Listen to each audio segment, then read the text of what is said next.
Well, guys, we are starting a new series today called Restored to Rule.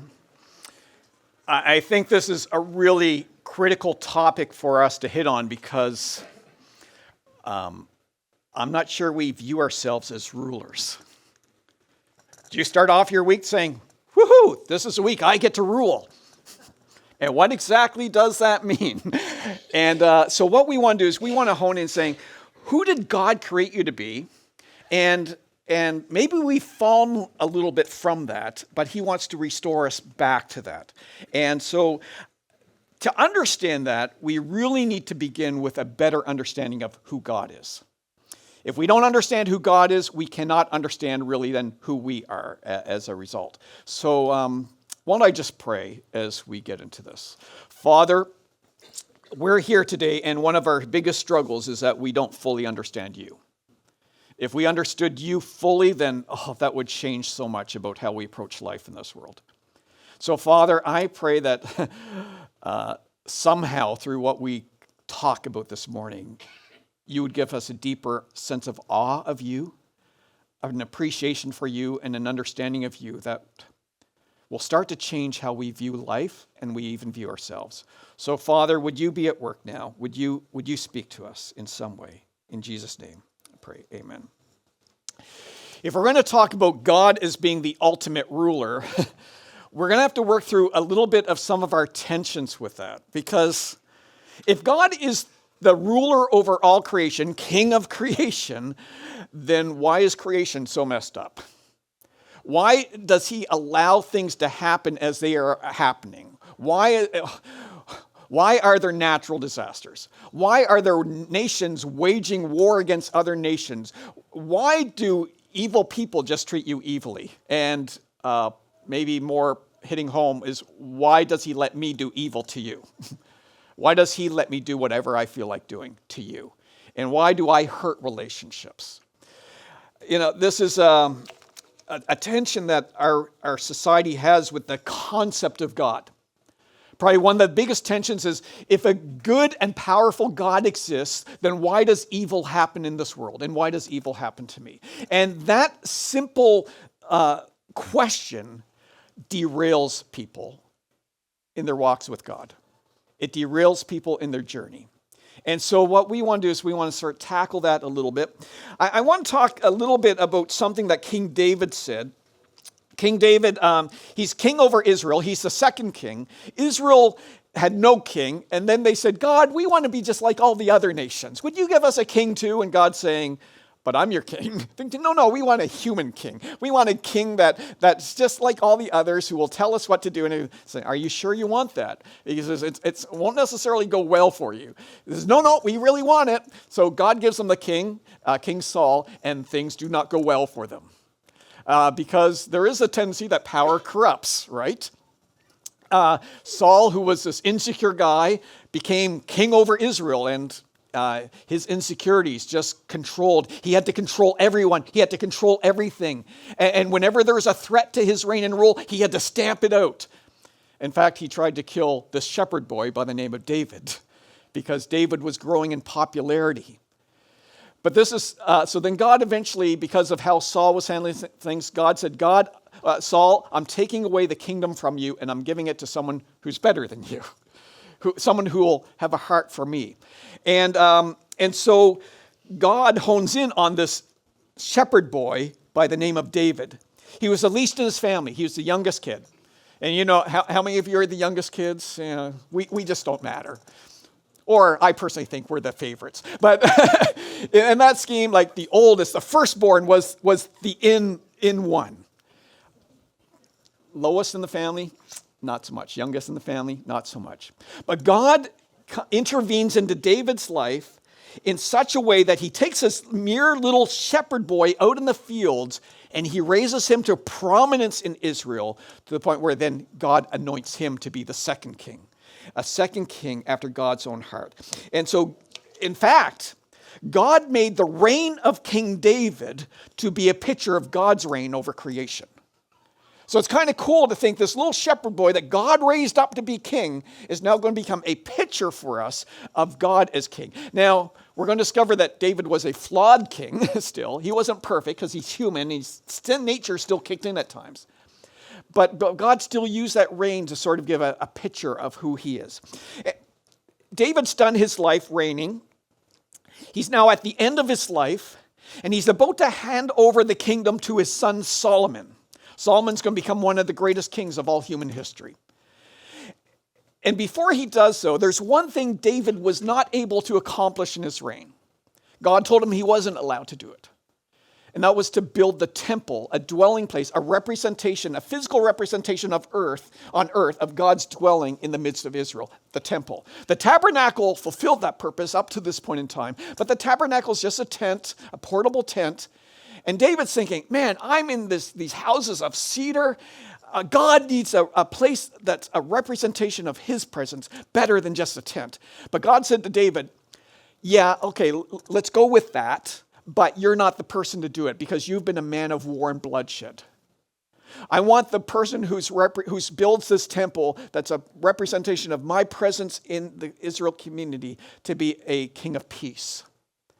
And King Solomon was that king of peace. In fact, Solomon becomes a picture of the son of David, the son of the king. He becomes a picture of Jesus himself. Again, a flawed picture. But before David hands over the reins to his son Solomon, he gets all the everything he needs for the temple all gathered around. All the gold and the silver and the bronze and all the money that was needed for doing all the construction. He gets it all in place and the plans and everything, so he just hands it over to Solomon. But then he prays a prayer.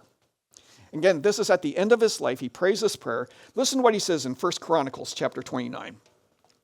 Then God blessed the Lord in the sight of all the assembly. David said, may you be blessed, Lord God of our father Israel, from eternity to eternity. Yours, Lord, is the greatness and the power and the glory and the splendor and the majesty, for everything in the heavens and on earth belong to you. Yours, Lord, is the kingdom, and you are exalted as head over all. Riches and honor come from you, and you are the ruler of everything. Power and might are in your hand, and it is in your hand to make great and to give strength to all. Now, therefore, O God, we give you thanks and praise your glorious name. David understood that despite, at that point in time, he's the most powerful ruler on earth. That despite the fact that he's the most powerful ruler on earth, he understood that he was not there by his intelligence, his ability, his charisma. He was there purely because God, the ruler over creation, appointed him to that role. Him, a lowly shepherd boy. And he never really forgot those origins. So he understood that God placed him in this position because God is the ruler over everything. It's not because of David. Not his strength, not his power. Now, David forgot a few times. David forgot that he was a representative ruler of God. And sometimes he started to take things into his own hands. There was one time he sort of revolted against God and he started counting all the fighting men in Israel. Even the captain of the army said to David, you shouldn't do this. And why would that be such an offense? That he would go and number all the fighting men that he had available to him. Because David was doing it from a heart of saying, I need to know which battles I can win by my strength of my nation. And he forgot that God, the ruler over all, determines whether Israel would win or not. And really to count all the fighting men was sort of a declaration saying, I'm not relying on God, I'm relying on our strength. And so I'm going to determine which battles we'll do based on our strength, not on God's strength. David also, because he stayed home from battle, he's starting to get older, he said, I'm just going to stay home from battle. I'm just going to let all my men go. David used to lead the charge. Now he's just staying home, and while he's staying home, walking around bored, he sees this beautiful woman sunbathing on the roof of her house, and he eventually ends up calling her to himself. He has an affair with her. He produces a child. And then to cover it up, he murders her husband. See, David, even though he was a picture of God's reign, he still discovered he was a very limited, flawed picture of God's reign. But now as David is ending his coming near to the end of his life, he's learned these lessons. And the neat thing about David was when he was confronted about his sin, he just didn't slough it off. He didn't pass the buck. He didn't avoid responsibility. He owned up to it. He ended up saying, God, you're absolutely right. I just sinned against you in these areas of my life, and I assume responsibility for that. And he paid the consequences. So now at the end of his life, he's realizing, I've been this most powerful king on the face of the earth at this point in time. And he says, but you know what? God is the one who gets the focus. God is ultimately the true king, and he is the one that is worthy of our worship. And sometimes I ask you guys the question of, what does God need to be like in order to be God? Right? Not just a God, but God. And the reason I say that is because most religions in this world worship multiple gods. The majority of people in this world in the past have worshiped multiple gods. The only three that really worship a God is Judaism, Islam, and Christianity. They worship one God who's over all. But most of the religions, you think of Greek mythology, Roman mythology, Egyptian mythology, Canaanite mythology, Babylonian mythology, African worship, they worship many gods, and each god had a realm of authority. They had a realm of power. Think through like Poseidon was the god of the sea.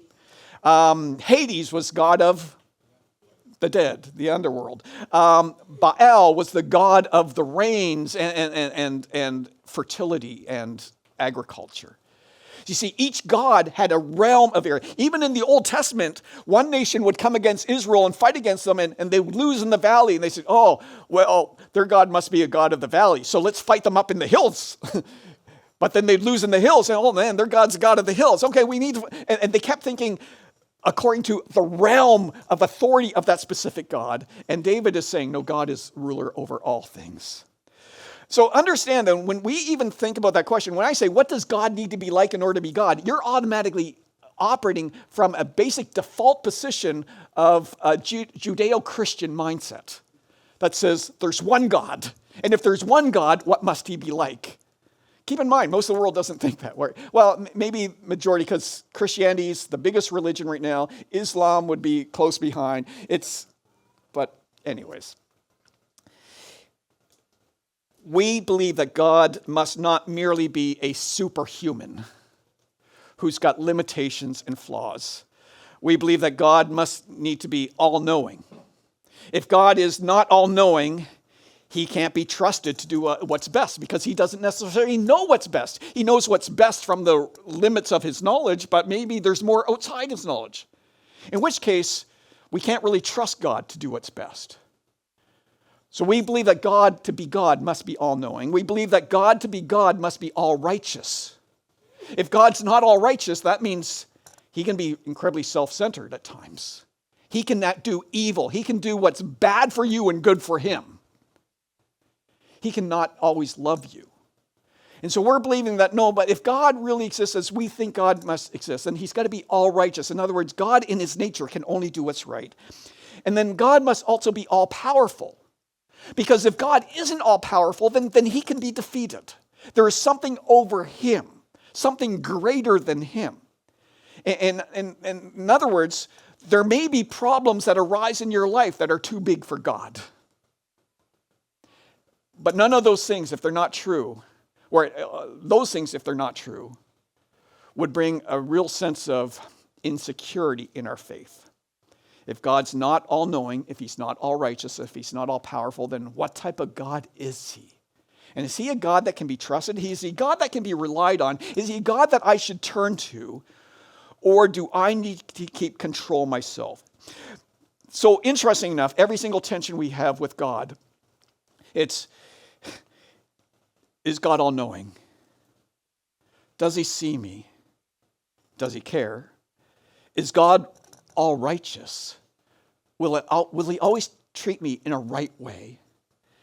And is he powerful enough to deal with the issues that I'm dealing with in my life? What type of God do you worship? You know what's actually going to determine what type of God you worship? Your anxieties and your fears. Every time we have an anxiety or fear and we hold back of something in insecurity, that's a declaration about who we believe God is, really.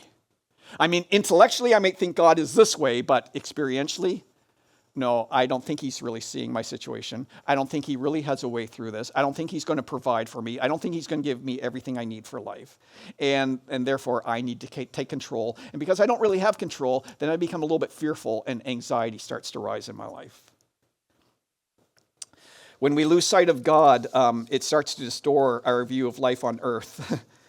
It starts to distort our view of who we are and what we need to do. It really starts to change anything. And it's easy then to, when we forget who God is, we start to become proud in our own accomplishments. And it's not that it's wrong to feel good about what you've accomplished, but we want to understand that the only reason I was able to accomplish any of that is because God created me with the ability to do that. So every time I do something, I do it well. Who is it that ultimately gets the credit? I'm only doing what God created me to do. He's the one that gave me the mindset to do it and the ability to do it and the ability to carry it out so I am able to produce something of value that's only because of who God made me to be, doing what he called me to do. And as a result, I can feel good about because I'm in sync with who he created me doing what he created me to do. And I can feel good about it, but there's a difference between feeling good about accomplished and then suddenly getting proud that that's me and I'm better than other people. And it's all about me and for my glory. There was a guy in the Bible who really amplified this tension. His name was Nebuchadnezzar. He was another incredibly powerful king. In his day, he was the most powerful king. But instead of being a king who represented God's purposes, God's way, he was a king that was opposed to God's purposes. That doesn't mean God wasn't over him and working through him, but Nebuchadnezzar, man, he was brutal. He was absolutely terrifying. You did not want to get on Nebuchadnezzar's bad side. Man, that would be the end of you. Probably the end of you in a horrific way. If any of you have read through this, the book of Daniel in the Bible, you encounter Nebuchadnezzar. Do you remember once he built this huge statue and erected it in this huge plain, and all the peoples were supposed to come together and worship at the statue? This was Nebuchadnezzar's way of unifying his nation. He conquered all these different countries, and when you got all these different countries with their different belief systems, then how do you unify them as a group, as one new nation? His way was, we'll obliterate their religion and their cultures, and we'll make one new culture with one new religion. And so he set up the statue in the plains so that all the people would come and worship the statue, and that would unify them as a people. Except for Shadrach, Meshach, and Abednego, who said, yeah, not doing so. I only bow down to God, the God of the universe. Nebuchadnezzar got so mad, he threw them into a fiery furnace. I mean, that's what he did to people that ticked him off. You get thrown alive into a blazing fiery furnace, so hot that it even killed the guards that threw them in. For the rest of the story, you can read it. But Nebuchadnezzar became really proud, and as we said, that power corrupts and absolute power corrupts absolutely. So God is feeling that he needs to correct his arrogance and his defiance and about who truly is the ultimate ruler over creation. And so God had sent Nebuchadnezzar a dream about his upcoming destruction, about a tree that was flourishing and covered over, like provided for all the beasts of the fields, but eventually that tree is going to be cut down. The root bound in iron, the stump bound in iron, and it would be that way for 7 years. Daniel said to Nebuchadnezzar, you need to repent. You need to get right with God, and you need to treat people justly. not just in your arrogance and your pride and your brutality. You need to change your heart and understand who's truly king. Nebuchadnezzar didn't repent. And then 1 year later, after that dream, it's kind of interesting. In my timeline, I would have given Nebuchadnezzar the results like 2 weeks after the dream. God gives him 12 months. It says in Daniel 4, verse 29, at the end of 12 months, as he was walking along the roof of the royal palace in Babylon, the king, Nebuchadnezzar, explained, is this not Babylon the Great that I have built to be a royal residency by my vast power and for my majestic glory? Remember, he's one of the guys that created one of the 7 wonders of the world. He created these hanging gardens of Babylon. And throughout history, ever since that point in time, we are looked back to one of his feats as being one of the most spectacular things on earth. But while the words were still in the king's mouth, a voice came from heaven, King Nebuchadnezzar, to you it is declared that the kingdom has departed from you. You will be given away from people to live with the wild animals, and you will feed grass like the cattle for 7 periods of time, 7 years, until you acknowledge that the Most High is ruler over human kingdoms, and he gives them to anyone he wants. Immediately, Nebuchadnezzar became insane, and he became like an animal. And he basically was expelled from his palace, and he actually ended up living in the wilderness like a beast. His hair growing thick and matted, his fingernails growing clawed. He became a beast in the wilderness. I'm not sure how he survived. It wasn't until the end of the 7 years that God softened his heart, and he looked up to God. And listen to what it says in chapter 4, verse 34. But at the end of those days, I, Nebuchadnezzar, looked up to heaven, and my sanity returned to me. Then I praised the Most High and honored and glorified him who lives forever. For his dominion is an everlasting dominion, and his kingdom is from generation to generation. And all inhabitants on the earth are counted as nothing. And what he does, he does what he wants with the army of heaven and the inhabitants of earth. There is no one who can block or hold back his hand. Nebuchadnezzar learned an incredibly powerful lesson. He discovered he's actually just a man, and that he is nothing compared to the God, the King of the universe. That this great empire that Nebuchadnezzar supposedly built up, he lost it in a day because God spoke. But then, at the end of this time, when he repented, God restored him back to rule. You know what's kind of interesting? They found records about Babylon rule, about Nebuchadnezzar. They verified that he actually was a real king. And they're kind of confused because there's a 7-year void in the records about his reign. Interesting. You know, I don't think Nebuchadnezzar is the only one who has problems about their own grandeur and their own preeminence, their own priority of who they are. Every single one of us struggles with this. We have a tendency to think, I'm king of my life. It's all about me. It's about what I want to do and what I think is best. I reign. I reign as king of my life. And we're not actually even that comfortable with the idea of letting go of the control of our lives, letting go of the reign of our lives, and handing it over to God, because despite what David says about God, we don't necessarily agree. I still struggle to think, God, do you have your best in store for me? Are you still going to take care of me? Are you going to provide for me? Are you going to give me the respect I need and the acceptance I need? But do you hear what's the common denominator of all those statements? It's all about me. I will follow God if he serves me in the way that I think he should serve me. And I forget that I have being and existence only because he created me. And yet I turn around saying, God, yeah, but God, you are there to serve me. You are to make my life go a certain nice, comfortable way and bless me and provide for me and do things the way that I want. And the moment that you don't, well, then I'm not sure you're worthy to be worshiped.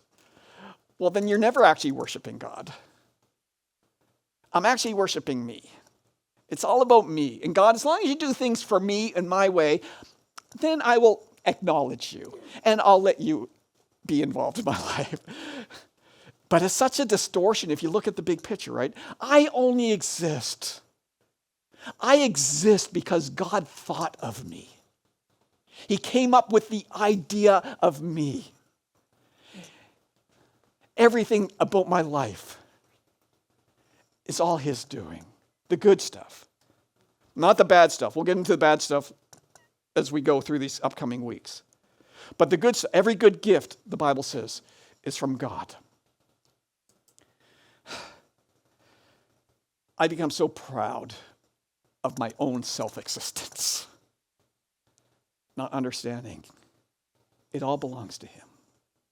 I was created by Jesus, for Jesus.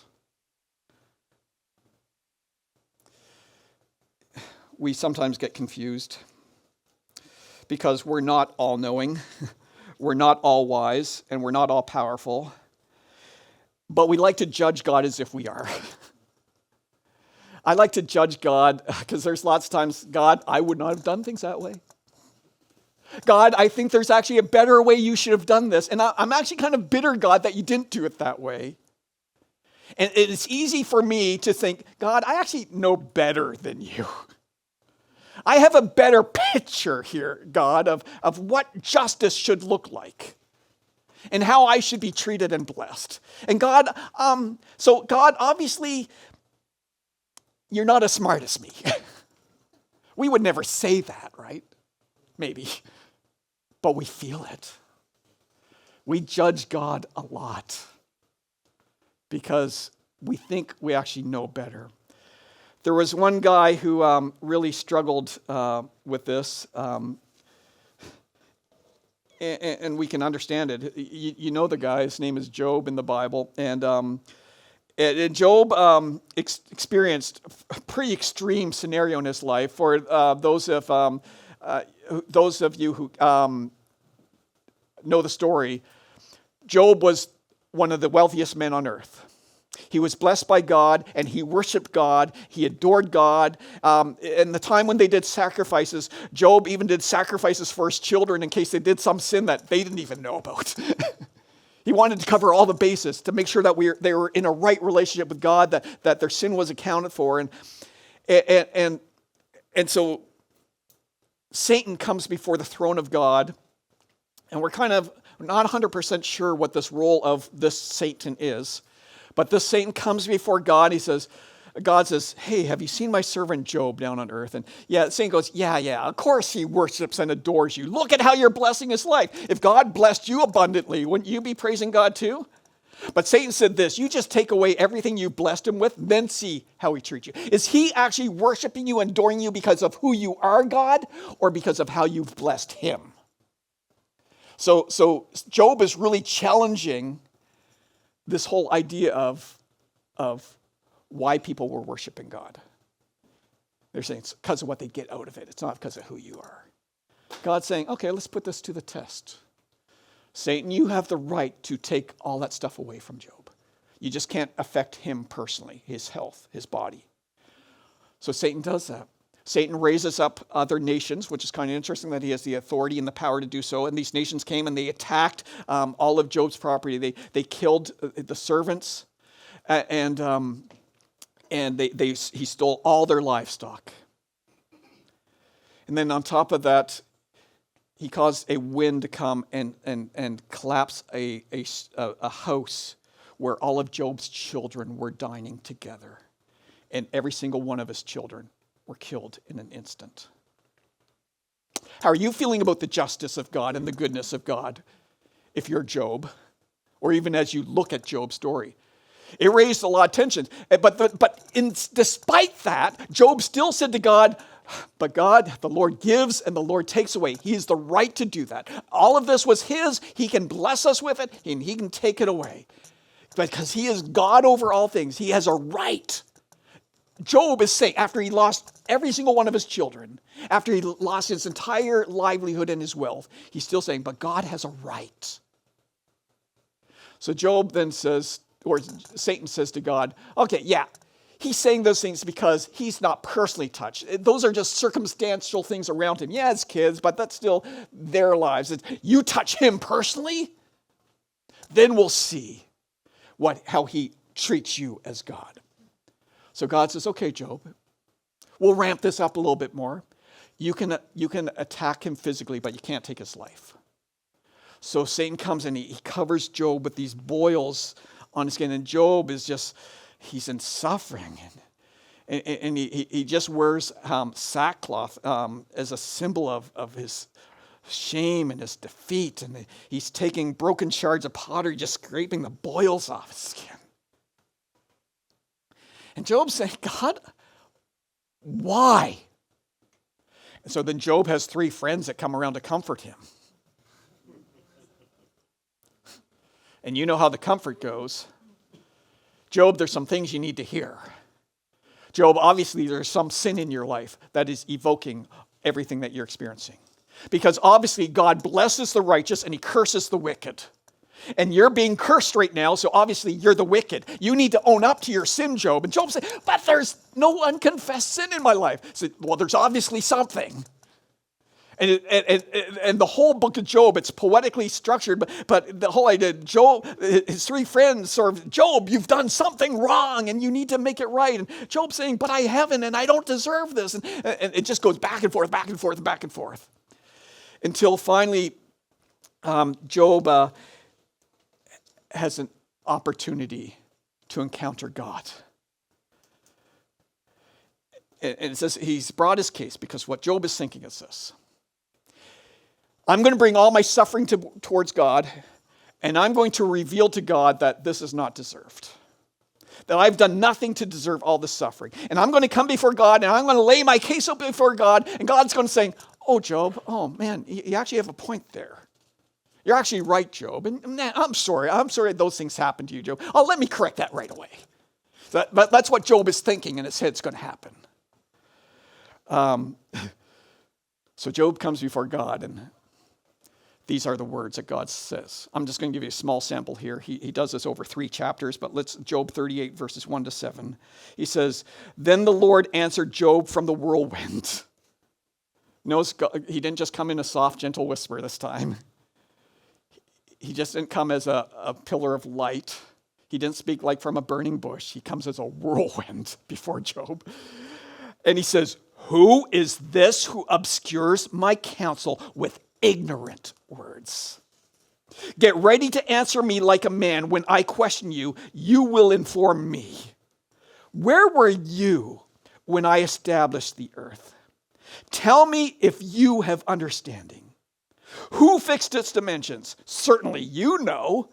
Who stretched a measuring line across it? What supports its foundation? Or who laid its cornerstone while the morning stars sang together and all the sons of God shouted for joy? God's going to go on this rampage for like 3 chapters. And essentially what he's saying to Job is, Job, do you understand anything about anything? One of the things that I like to do is I like to be in awe of nature. I've mentioned this before. Like water is one of the things that astounds me the most. But even think about a plant. And I meant to have a plant here, and I completely forgot. Like, you look at a plant and you think, that's a really nice plant. Oh, look how it's flowering. That's beautiful. But to think through, when God created that plant and he spoke it into being, it wasn't like that there was just suddenly a plant there. He had a whole physical system of, this plant's going to be made of little bits of atoms protons and neutrons and all the other trons that now exist. He says, I'm gonna put these together in this way, and it's going to form this, and I'm going to have these chemical compounds, these molecular structures like of chlorophyll and water, and I'm going to create roots, and it's going to absorb, and so these molecules over here will blend and mix and be absorbed up into this plant, up in here, and it's going to suddenly create this burst of colors of reds and blues, and then it's going to flourish, and then it's going to send out seeds so that it can multiply its beauty over creation. And when you start to think about even simply a blade of grass, all the genius that had to go into just creating a simple blade of grass and how it operates and reproduces and grows, and you have to mow it down. And, like, understand that God is saying to Job, Job, do you understand anything about life? Do you understand anything about creation at all? And Job, do you then put yourself over me as judge, thinking you have a better understanding of things? You know what's interesting here is that God never once explains to Job why he was going through what he went through. Because that's not ultimately what Job needed. Job did not need to understand why, God, are you allowing these things to happen. What did Job need to understand? A better understanding of who God is as the ruler and the king of all creation, all-knowing, all-wise, all-righteous, all-just, all-loving. And even though it would be hard for us to rationalize our heads around, then why did God let Job suffer? It's because God is smart. And he's smarter than us. He's wiser than us. And he had a purpose that he was trying to fulfill. There was something Job, in all his righteousness, needed to know about God that he didn't know at that point in time. He needed a better understanding of God. And when he got that better understanding of God, it changed everything. Rachel, you can go and get Julie now. But in Job 42, verses 1 to 6, this is Job's response to this king over all creation. He says, then he replied to the Lord, I know you can do anything, and no plan of yours can be thwarted. Does this sound a lot like Nebuchadnezzar? He says, God, I know that you can do anything, and no plan of yours can be thwarted. You asked, who is this that conceals my counsel with ignorance? Surely I spoke about things I did not understand, things too wondrous for me to know. And Job is saying this in light of everything he's gone through and lost. He's saying, God, I'm sorry. I'm coming at this from such a limited earthly perspective, and I can't even begin to grasp the big picture of who you are and what you're up to. All I know is that you are all wise, all knowing, all righteous. And he goes on, he says, is this, you said to me, listen now, and I will speak. And when I question you, you will inform me. I'd heard reports about you, but now my eyes have seen you. Therefore, I reject my words and am sorry for them. I am dust and ashes. Job came to this point of self-righteousness in the sense of, hey, I'm pretty good, and I should be blessed for it, to, I'm just made of dirt. Not in a derogatory sense, but what he's saying is, God formed me from the dust of the ground, and he gave me life. Everything I have is from him. I owe everything I have to him because he's the source of it all. I have no meaning or existence apart from him. And now I surrender all of that to him. I understand better who I am. And so, guys, here's our tension. Why do we do things our own way? Why do we think we know better than God? Why do we hold back from God and say, God, no, I'm controlling this. I'm doing this my way. And God says, well, then I cannot bless that. And I will not bless that. Anything that we put above God, anything that we prioritize over him and his way of doing things, I will not bless that. And you're just going to keep spinning your wheels. You're going to be going nonstop. He keeps saying, like, you're going to keep putting money in your pockets, but your pockets have holes in them. Like, he just keeps saying, you're going to keep filling the bucket, but the bucket's going to keep draining, and you'll never get any farther ahead. He told that to Israel so many times. He says, you might be doing well now, but don't get cocky with that, because that's just one circumstance that can change like that. You don't need a confidence in your circumstance or your paycheck or your relationships. You need a confidence in the God who's creator over all things. And he's inviting you to change your perspective of who he is.